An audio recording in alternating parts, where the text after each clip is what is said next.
بتانا چاہتا ہوں کہ نعت پڑھنا خالی میرے صدیق کی سنت نہیں، نعت پڑھنا خالی حیدر قرار کا طریقہ نہیں، نعت پڑھنا خالی شامت کا کام نہیں، نعت پڑھنا خالی اعلیٰ حضرت حضرت بریلوی کا وطیرہ نہیں، نعت پڑھنا تاجدار گورا میرے علی شاہ کا کام نہیں، نعت اس وقت سے چل رہی ہے کائنات نہ تھی، مدینے والی کی نعتوں کے ڈنکے بج رہے ہیں۔ اب جو لفظ یہاں پر بیان ماحول کچھ اس طرح کا ہے کہ میں کوشش یہ کروں گا کہ آسان سے آسان گفتگو عرض کروں۔ مجھے کچھ یاد آ رہا ہے کہ دوستوں کوئی لڑائی نہیں، کوئی جھگڑا نہیں، ایک محبت کی بات آتا ہے۔ رسول کسے کہتے ہیں؟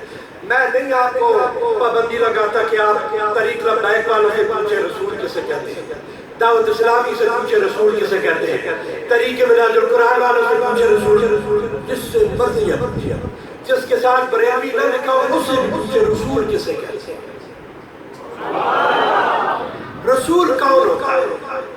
مجبوری سے کہے یا پیار سے کہے، بات یہی کہے گا کہ جے گال میں ٹھیک کی تھی تو سبحان لے نکا سو کہ میرا دل کرے تقریر سنان دا، خوشی سے کہے کس مرضی ہے مسئلہ کے مولوی کے پاس چلے جائے، اسے پوچھے کہ رسول کون ہوتا ہے، خوشی سے کہے یا ڈر کے آپ سے کہے یا مجبور ہو کے کہے گا یہی جو میں کہنے لگا ہوں۔ رسول اس مرد کو کہتے ہیں جو رب سے لیتا ہے بندوں کو دیتا ہے۔